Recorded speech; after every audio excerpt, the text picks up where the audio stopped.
नमस्कार सभी साथियों को। मैं डीएस सैनी आप सभी का स्वागत अभिनंदन करता हूं डीएस सैनी चैनल पर। डीएस सैनी हिंदी चैनल आप सभी का परिवार है और बढ़ाते रहिए साथियों। इस परिवार को बहुत बढ़िया तरीके से आप पसंद कर रहे हैं। मैं जिसको पढ़ा रहा हूं बहुत अच्छा लग रहा है मुझे भी आप सभी के साथ में मिलकर काम करने का, है ना। मेरी मेहनत रात दिन की मेहनत है जिसको मैं कर रहा हूँ। आप भी इसी तरीके से रात दिन जुट जाइए और कोई यदि सफल होकर के बाद में मुझसे ये भी कहेगा ना इतना सा भी सर मैं आपके चैनल पर पढ़ के सफल हो गया, तो उससे बड़ी खुशी मेरे लिए कुछ भी नहीं होगी। तो आप पढ़ते रहिए साथियों, बहुत मज़े के साथ में। आओ साथियों, कम समय में करेंगे अपन दमदार तैयारी, अच्छी तैयारी। समय कम है और तैयारी हम अच्छी कर रहे हैं। हिंदी साहित्य का इतिहास अपन पढ़ रहे हैं और आज अपन यहाँ से सवाल काफ़ी बार पूछे जाते हैं। संस्मरण और आपका रेखा चित्र है, यहाँ से सवाल कई बार पूछे गए हैं। तो बड़ी महत्वपूर्ण क्लास आपकी आज की होने वाली है। देखो, महत्वपूर्ण तो हमारी प्रत्येक क्लास है, आप इस बात को खुद भी जान चुके होंगे कि सर महत्वपूर्ण तो आपकी हर क्लास है। हर क्लास महत्वपूर्ण है क्योंकि हमने कहीं भी किसी भी कंडीशन में कोई भी कसर छोड़ने की प्रयास ही नहीं किया है। इस बात का आपको भी पता है। जिस चीज़ को मैं पढ़ा रहा हूँ, जिस टॉपिक को मैं पढ़ा रहा हूँ, उसमें मैंने आपको संपूर्ण देने की कोशिश की है। साथियों, संस्मरण क्या है, रेखा चित्र क्या है? तो संस्मरण एक विशेष होता है और रेखा चित्र है वो होता है आपका साधारण जीवन से संबंधित होता है। खास अंतर इन दोनों में नहीं है, इसलिए मैंने दोनों को एक साथ लिया है। रेखा चित्र है ये थोड़ा सा व्यापक होता है, संस्मरण थोड़ा कम लिखा जाता है। संस्मरण में यादें होती है, रेखा चित्र में भी रेखाएं खिंच जाती है। जो चीज़ हमने देखी है, रेखा चित्र यानी हमारे दिमाग में जो रेखाएं बन रही है उसका चित्र बन जाता है, उसको ही हम लिख देते हैं, वो रेखा चित्र है। यानी याददाश्ती एक तरीके से। संस्मरण का मतलब याद है, यादें हैं पथ के साथी। जैसे मैंने कहा पथ के साथी यानी मेरे जो रास्ते के साथी महादेवी वर्मा का संस्मरण है ये। तो महादेव वर्मा ने पथ के साथी, जैसे भक्तिन एक संस्मरण है महादेवी वर्मा का। तो भक्तिन जो संस्मरण है उसमें आपने देखा होगा, भक्तिन में वो भक्तिन में महादेवी वर्मा काम करती रहती है, उसके साथ में भक्तिन कैसा काम करती है, जिसको लक्ष्मण नाम से पुकारती है वो, है ना। लक्ष्मण है वो रुपए बांध के रखती है, वो साई की दवात ला के देती है, बर्तन भांडों को, अपनी साड़ी को धोती नहीं है और सामान सट्टों को बिखेर देती है, क्योंकि उसकी जो यादें हैं वो एक संस्मरण के रूप में महादेवी वर्मा ने लिखा है।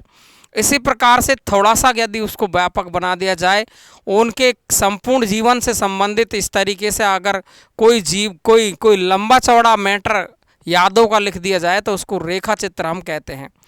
अंतर खास नहीं है, लेकिन हमसे पूछता तो है भाई कि ये किस विधा की रचना है, ऐसा सवाल तो पूछता है। तो हमको याद तो ये रखने पड़ेंगे भाई किसी भी कंडीशन में कि ये तो संस्मरण है, ये रेखा चित्र है। खास जो संस्मरण रेखा चित्र है वो 8-10 कवियों के ज़्यादा पूछते हैं, ज़्यादा लेखक यही है जिनके वो पूछेंगे। वो मैं आपको प्रमुख है वो मैं आपको बता रहा हूँ। क्रीम, एकदम क्रीम, रसमलाई, है ना भाई। तो अपन सबसे पहले चलेंगे संस्मरण और रेखा चित्र पर। तो मैंने सबसे पहले लिखा है आपको खास चीज़ कि संस्मरण में और रेखा चित्र में अंतर क्या है, ये बात आपको मैंने लिख दी है। तो देखो, संस्मरण महापुरुषों के अंतरंग जीवन की झांकी प्रस्तुत करते हैं। यानी महापुरुष कोई भी हो, उसके अंतरंग का मतलब अंदर के अंग। अंतरंग में कौन सी संधि है? अंतः धन अंग। अंतरंग में कौन सी संधि? अंतः धन अंग, अंतरंग। तो अंदर के अंगों की जीवन की झांकी प्रस्तुत करते हैं महापुरुषों की, जबकि रेखा चित्र सामान्य मनुष्यों को भी अमर कर देता है। रेखा चित्र में किसी भी सामान्य मनुष्य का वर्णन किया तो वो एक तरीके से अमर ही हो जाता है जब उसका लेखन हो गया उस पर। तो समझ गए ना आप बात। तो संस्मरण महापुरुषों के अंतरंग जीवन को बताता है, जबकि रेखा चित्र है वो सामान्य मनुष्यों को भी अमर कर देता है। एक बात। दूसरी बात, संस्मरण प्रसिद्ध व्यक्ति द्वारा और प्रसिद्ध व्यक्ति पर ही लिखे जाते हैं। संस्मरण प्रसिद्ध व्यक्ति लिखेगा और प्रसिद्ध व्यक्ति पर ही लिखे जाते हैं, जबकि रेखा चित्र में यह आवश्यक नहीं है कि आप किसी प्रसिद्ध व्यक्ति पर संस्मरण लिखें। रेखा चित्र तो अपन किसी का भी लिख सकते हैं। ये दो खास अंतर थे, वो मैंने आपको बताया। नॉर्मल से है, ऐसा कभी पूछा नहीं जाता, इस पर कोई सवाल नहीं आने वाला है। सवाल तो जो आने वाला है ना, वो यही आने वाला है कि ये किस विधा की रचना है, या महादेव वर्मा के संस्मरणों का सही क्रम बताओ, या इनमें से महादेव वर्मा का संस्मरण नहीं है ना, रेखा चित्र कौन सा है। ये सवाल आपको पूछे जाते हैं हर परीक्षा में, कोई सी परीक्षा क्यों नहीं हो, ठीक है। चाहे वो एमपी की वर्ग 1 वर्ग 2 हो, चाहे वो यूपी की टीजीटी पीजीटी हो, चाहे वो नेट हो, चाहे सेट हो, चाहे राजस्थान का ग्रेड 1 सेकंड हो, यानी आप देख रहे हैं सवाल तो वैसे ही पूछा जा रहा है जैसे सब जगह पूछा जा रहा है। क्लियर है ना, कोई अंतर नहीं है। आइए साथियों, रेखा चित्र और संस्मरण में रेखा चित्र है वो संस्मरण से व्यापक होता है, ये मैंने आपको पहले ही बता दिया है कि थोड़ा व्यापक लिखा जाता है कौन, रेखा चित्र, और सामान्य व्यक्ति को फेमस कर देता है रेखा चित्र, जबकि संस्मरण वो महापुरुष या प्रसिद्ध व्यक्ति पर लिखे जाते हैं। सामान्य की प्रतिष्ठा करता है, तो मैंने आपको बता ही दिया है कि किसी भी सामान्य जीवन का वर्णन होता है वो आपका रेखा चित्र है, और विशेष की प्रतिष्ठा करता है तो वो कौन है, संस्मरण है। इतना सा पता चल गया आपको खास। अब देखिए मैंने एक नोट लिखा है, यहीं से आपके सवाल चालू होते हैं। सरस्वती पत्रिका के माध्यम से संस्मरण के अस्तित्व की सूचना का पता लगता है। सबसे पहले हमको पूछा जाएगा सवाल कि ऐसी कौन सी पत्रिका है जहां से संस्मरणों की शुरुआत हुई है, यानी संस्मरण होता ही क्या है, इसकी शुरुआत, इसका पता कहां से लगता है। तो उस पत्रिका का नाम कौन सा है, सरस्वती पत्रिका। यहाँ के सरस्वती पत्रिका जब महावीर प्रसाद द्विवेदी ने 1903 से 1920 तक इसका संपादन किया, हालांकि मैं आपको सरस्वती पत्रिका बता चुका हूँ 1900 से चालू थी। सबसे पहले इसमें संपादक मंडल था, फिर 1 साल के लिए श्याम सुंदर दास को बनाया, फिर 2003 है वहाँ से 2020 तक आपके रहे महावीर प्रसाद द्विवेदी, और इसके बाद में लास्ट में भी बनाया था एक संपादक, तो आप देखेंगे ध्यान से, तो महावीर प्रसाद द्विवेदी है। तो यहाँ इन्होंने सरस्वती पत्रिका का संपादन किया, और यहीं से पता चला कि संस्मरण क्या चीज़ होती है। तो देखिए महावीर प्रसाद द्विवेदी ने 2 संस्मरण लिखे हैं। 2 कौन से हैं, नंबर 1 पर तो अनुमोदन का अंत है, अनुमोदन का अंत, और दूसरा संस्मरण है वो सभा की सभ्यता है। और ये दोनों ही सवाल खूब पूछे जाते हैं। ये तो लिखा है 1905 में, ये कब लिखा है 1905 में, और ये कब लिखा है 1907 में, ध्यान रखेंगे। तो अनुमोदन का अंत और सभा की सभ्यता, ये दोनों ही संस्मरण है। ये किसके हैं, महावीर प्रसाद द्विवेदी के हैं, और ये किस वक्त के हैं, सरस्वती पत्रिका का संपादन जब इन्होंने किया था उस वक्त के हैं। हो गई बात क्लियर। अब बस इतनी सी का आपको ध्यान रखनी है। क्लियर है क्या। तो सरस्वती पत्रिका के माध्यम से संस्मरण के अस्तित्व की सूचना का पता लगता है। महावीर प्रसाद द्विवेदी ने इस पत्रिका के समय पर 2 संस्मरण लिखे हैं, जिसमें अनुमोदन का अंत है और एक सभा की सभ्यता है। 1905 में लिखा है अनुमोदन का अंत, और सभा की सभ्यता है वो कब लिखा है 1907 में। क्लियर है। आगे चलते हैं। देखिए ये जो नोट है ये आपका बिल्कुल जहर वेरी मोस्ट है, जहर जिसको मैं बोलता हूँ रोज। पदम सिंह शर्मा ने एक संस्मरण लिखा है पदम पराग, और ये बहुत ज़्यादा बार पूछा गया है। पदम पराग पदम सिंह शर्मा का है, 1929 में लिखा है। अब इसमें क्या खास बात है, संस्मरण परंपरा की सफल शुरुआत यहीं से मानी जाती है। यानी संस्मरणों की जो सही सफल शुरुआत हुई वो कहाँ से हुई, पदम सिंह शर्मा के पदम पराग संस्मरण से। क्लियर है।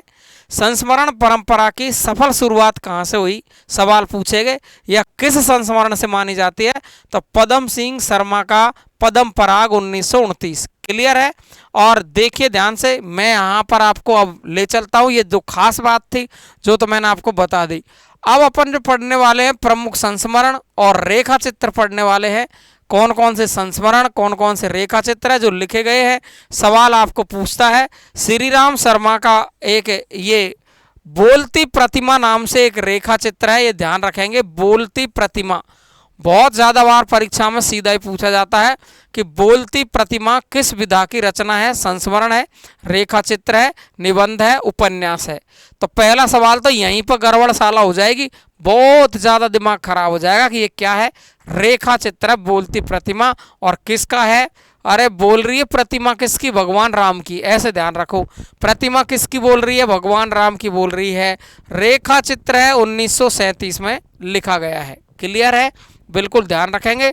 तो श्री राम शर्मा का बोलती प्रतिमा रेखा चित्र है, 1937 में लिखा गया है। अगला देखो, ये आपके लिए मैं जो जितना कहूँगा उतना ही ज़्यादा मोस्ट है। ध्यान रखेंगे, चारों का क्रम ध्यान रखेंगे, चारों की डेट याद रखेंगे, और इनमें से एक संस्मरण है, ये भी आपको ध्यान रखना है। अतीत के चलचित्र वैसे तो ये सारे ही संस्मरण माने जाते हैं, लेकिन रेखा चित्र में संस्मरण में अंतर नहीं आता। लेकिन इनमें से विशेष रूप से देखें तो संस्मरण आपका एक पथ के साथी, इसमें अपने जो साथी है, अपने जो लेखक गण साथी थे, उनका वर्णन पथ के साथी में किया है। तो ध्यान रखेंगे। मेरा परिवार है, इसमें वर्णन किया है उन्होंने पशु पक्षियों को, जिनको उन्होंने बिल्ली तोता जो भी मैना पाले थे उनका है। तो ध्यान रखेंगे, अतीत के चलचित्र ये आपका रेखा चित्र माना जाता है, स्मृति की रेखाएं रेखा चित्र है, और मेरा परिवार है ये भी रेखा चित्र माना जाता है, लेकिन पथ के साथी ये प्रमुख रूप से संस्मरण माना जाता है। तो ध्यान रखेंगे, ऐसा इनमें से क्या है, इन सवालों पर वो एक तरीके से विवादित रूप है, कोई अलग से स्पेशल नहीं पूछता है, लेकिन पूछ भी ले तो आपको ध्यान रखना है, संस्मरण असली संस्मरण के रूप में जाना जाता है, वो पथ के साथ ही जाना जाता है, बाकी तीनों रेखा चित्र है। लेकिन इस पर कई बार आरपीएससी ने सवाल पूछा है, और उसने सीधा सवाल दिया है कि महादेवी वर्मा के संस्मरणों का सही क्रम बताओ। तो आप ध्यान रखेंगे, महादेव वर्मा के संस्मरण जब वो खुद नाम ले रहे हैं तो इस संस्मरण की श्रेणी में भी आते हैं। अतीत के चलचित्र, स्मृति की रेखा, पथ के साथी, मेरा परिवार। अतीत के चलचित्र, स्मृति की रेखा, पथ के साथी, मेरा परिवार 41, 43, 41, 43, 56, 72, 1941, 1943, 1956, 1972। क्लियर है, हो जाएगा याद। अतीत के चलचित्र, स्मृति की रेखाएं, पथ के साथी, मेरा परिवार। आगे चलते हैं, बनारसी दास चतुर्वेदी। और मैंने एक में भी आपको जो अर्ध कथानक लिखाया था ना पहले, अर्ध कथानक, तो उसमें बनारसी दास जैन थे, तो मैं वहाँ पे चतुर्वेदी लिख गया इसके चक्कर में। तो मैंने उसमें कमेंट बॉक्स में कमेंट भी डाल दिया है ना। अर्ध कथानक जो मैंने लिखा था रचना, तो यात्रा व्रतों में ध्यान रखेंगे, तो वहाँ पर मैंने आपको लिख दिया था सीधा सीधा सा कि बनारसी दास चतुर्वेदी, तो बनारसी दास जैन है वहाँ पर, वो मैंने कमेंट बॉक्स में लिख दिया है, ध्यान रखेंगे। तो बनारसी दास चतुर्वेदी है, इनका एक संस्मरण है हमारे आराध्य। क्या है, हमारे आराध्य नाम से बनारसी दास चतुर्वेदी है, हमारे आराध्य। एक पूजा नाम की ने तो लड़की ने लिखा भी है कि कभी कभी डॉक्टर भी बीमार हो जाते हैं। बिल्कुल पूजा, बिल्कुल मान रहा हूँ भैया आपकी बात, ध्यान रखेंगे। उसने लिखा कभी कभी डॉक्टर भी बीमार हो जाते हैं, तो मैं यहाँ बनारसी दास चतुर्वेदी लिख गया था जो जैन की जगह पर। तो थोड़ा सा कभी कभी हो जाती गलती, तो बिल्कुल इंसान है, मानवीय भूलें हैं, होती है भाई, मुझसे भी होती है, सबसे ही होती है। मैं भी भगवान तो हूँ नहीं, रात रात को मेहनत करता हूँ आपके लिए, फिर लिखता हूँ बोर्ड पर, है ना। तो बनारसी दास चतुर्वेदी, इनका संस्मरण है हमारे आराध्य। क्लियर है, ओके। अगला देखेंगे राम वृक्ष बेनीपुरी, और ये बहुत ज़्यादा ये रेखा चित्र आपका पूछा जाता है। माटी की मूर्तें, राम वृक्ष बेनीपुरी, माटी की मूर्तें, राम वृक्ष बेनीपुरी 1946। अच्छा, महादेवी वर्मा के संस्मरणों की डेट याद कराओ मुझे। एक तो 41 है अतीत के चलचित्र, स्मृति की रेखाएं 43 है, और देखिए और बता दो दो देखो 1956 पथ के साथी, और फिर 72 है मेरा परिवार। डेट याद रखेंगे इनकी, 56, 72 ध्यान रखेंगे, 41, 43, 56, 72, 41, 43, 56, 72, है ना, ये ध्यान रखेंगे।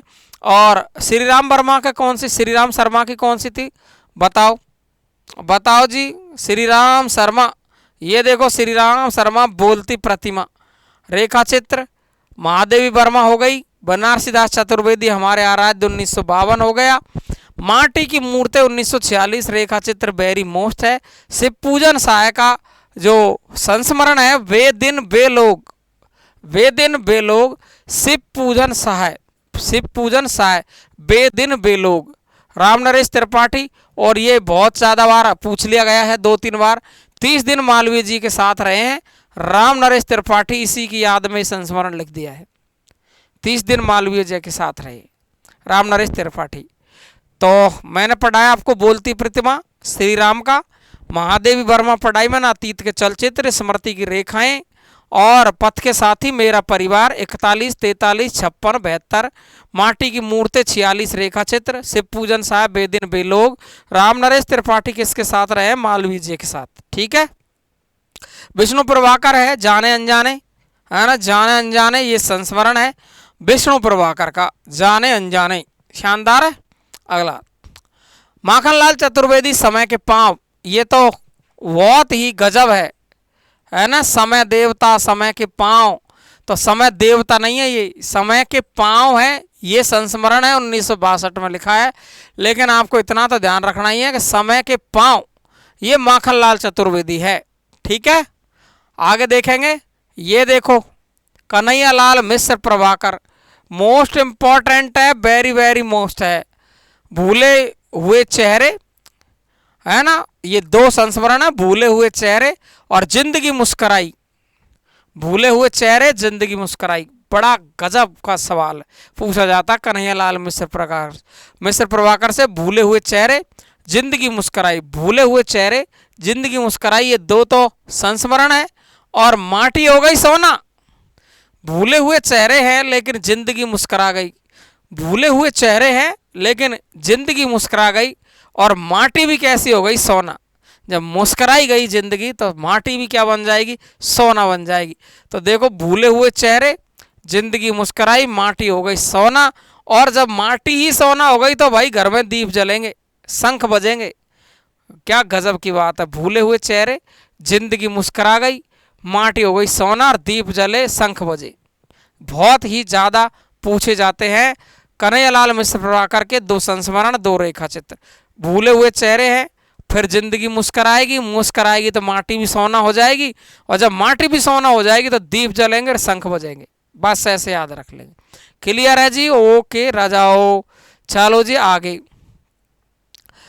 ये है विद्यानिवास मिश्र, चिड़िया रैन बसेरा। चिड़िया रैन बसेरा ये विद्यानिवास मिश्र का संस्मरण है, काफ़ी बार पूछा गया है। चिड़िया रैन बसेरा, पद्मा सचदेव का अमराई, ये अमराई भी एक बार पूछ लिया गया है, नेट में ध्यान रखेंगे। पद्मा सचदेव अमराई 2000 में लिखा है, और ओम थानवी अपने अपने अज्ञे 2012 में लिखा है ओम थानवी ने। और कृष्णा सोबती का तो मैंने एडवांस ही मोस्ट लगा दिया है, हम हसमत कृष्णा सोबती का हम हसमत बहुत ज़्यादा पूछा जाता है, ये कंप्लीट है तो आप ध्यान रखेंगे। ये अगला पेज आप आ गए हैं उपेंद्रनाथ यस्क पर, उपेंद्रनाथ अस्क। और देखिए रेखाएं और चित्र, मंटो मेरा दुश्मन, रेखाएं और चित्र, मंटो मेरा दुश्मन, और ज़्यादा अपनी कम पराई, ये उपेंद्रनाथ अस्क के संस्मरण है। 2 और 1 रेखा चित्र, रेखाएं और चित्र, ये रेखा चित्र, मंटो मेरा दुश्मन और ज़्यादा अपनी कम पराई संस्मरण है। क्लियर है? फणीश्वरनाथ रेणु, और इसको बिल्कुल जहर मोस्ट लगा लें आप तो बहुत ज़्यादा बढ़िया है। वन तुलसी की गंध, ओफो कितनी बार पूछ लिया, वन तुलसी की गंध, फणीश्वरनाथ रेणु का संस्मरण है वन तुलसी की गंध। और राम कुमार वर्मा संस्मरणों का सुमन, राम कुमार वर्मा का है संस्मरणों का सुमन। तो साथियों, आपको कैसी लगी है क्लास? बहुत मज़ा आ रहा होगा पढ़ने में, बहुत आनंद आ रहा होगा, मुझे पता है। आपके जो कमेंट बॉक्स में कमेंट आते हैं वो मुझे आनंदित कर देते हैं, खुश कर देते हैं बिल्कुल शानदार तरीके से। हर लड़का जो अंतरात्मा से पढ़ रहा है, और मैं कहता हूँ ईश्वर से प्रार्थना करता हूँ माँ सरस्वती से कि यदि वो मेरा दिल खुश करना चाहता है तो उसका दिल ईश्वर निश्चित रूप से खुश करेगा, ये फिक्स है। क्योंकि कुछ स्टूडेंट तो ऐसे हो गए हर कमेंट बॉक्स में वो लिख भी रहे, बता भी रहे कि सर बहुत बढ़िया लग रहा है और हमको इसमें सुधार कर दो, ये टॉपिक और दे दो। कम से कम आप मांग तो रहे हो मुझसे, और मैं जितना हो रहा है मैं दे भी रहा हूँ। तो साथियों, बहुत जल्दी ही मैं आपको, अपन के जो सब्सक्राइबर है वो बढ़ते जा रहे हैं, परिवार बढ़ रहा है, थोड़ी सी गति इसकी तेज़ आपकी हो जाए तो मैं बहुत जल्दी ही आपके सामने क्वेश्चन लेके आने वाला हूँ। और मेरी हार्दिक इच्छा है कि बहुत जल्दी आमने सामने मैं आपको मिलूँ। और अभी एक टेस्ट सीरीज अपन हल करने वाले हैं शानदार वाली सी, तो पहले सब टॉपिकों को मुझे टच करना है, हर टॉपिक को पढ़ाना है और उसके बाद क्वेश्चन हल कर रहे हैं। मजे के साथ टेस्ट सीरीज पढ़ेंगे अपन शानदार वाली, जिसमें पूरे कोर्स को पढ़ा डालूंगा आपको, मैं मजे के साथ रटवा डालूंगा, बिल्कुल क्लियर है। तो अब देखिए अपन ने बोलती प्रतिमा श्री राम की पढ़ी है ना, इसके बाद महादेव वर्मा को पढ़ा है, स्मृति की रेखाएं, है ना। तो ये सब चीज़ अपन को क्रम वाइज याद रखनी है। एक बार मैं फिर से रिपीट कर देता हूँ, गलती नहीं करनी है। मैंने यहाँ से आपको पढ़ाना चालू किया है बोलती प्रतिमा से, है ना। ये जो संस्मरण है पद्म पराग, इसके बारे में तो आप जानते ही होंगे। बोलती प्रतिमा रेखा चित्र है श्री राम का, महादेव वर्मा का अतीत के चलचित्र, स्मृति की रेखाएं, पद के साथी मेरा परिवार है, बनारसीदास चतुर्वेदी इसकी मेरे आराध्य है, वृक्षपुरी का माटी की मूर्तें हैं, बेदिन बेलोग से पूजन सा है, और राम नरेश त्रिपाठी मालवीय के साथ में रहे हैं, विष्णु प्रभाकर जाने अनजाने में ही आ गए हैं, माखनलाल चतुर्वेदी समय के पांव है, कन्हैयालाल मिश्र प्रभाकर में भूले हुए चेहरे हैं लेकिन जिंदगी मुस्करा गई है इसलिए माटी हो गई है सोना, और दीप जले और शंख बज गए, है ना। और विद्यानिवास मिश्र का चिड़िया रैन बसेरा है, पद्मा सचदेव का अमराई है, ओम थानवी अपने अपने अज्ञे है, कृष्णा सोबती का इम्पोर्टेंट है हम हसमत, उपेंद्र नाथ अस्क है रेखाएं और चित्र है, मंटो मेरा दुश्मन, उपेंद्र नाथ अस्क ध्यान रखेंगे, रेखाएं और चित्र, मंटो मेरा दुश्मन, ज्यादा अपनी कंपराई, रेणु का बन तुलसी की गंध, राम कुमार वर्मा का संस्मरणों का सुमन। बहुत सारे पढ़े हैं लेकिन मैंने बिल्कुल क्रीम रसमलाई छांट के आपके सामने रखी है। कैसी लगी क्लास निश्चित रूप से बताना। कौन सा टॉपिक कठिन लगता है, व्याकरण का, काव्यशास्त्र का, इतिहास का, कमेंट बॉक्स में लिखे, वही टॉपिक लेके आ जाऊंगा। नमस्कार साथियों, थैंक यू सो मच, धन्यवाद सभी को।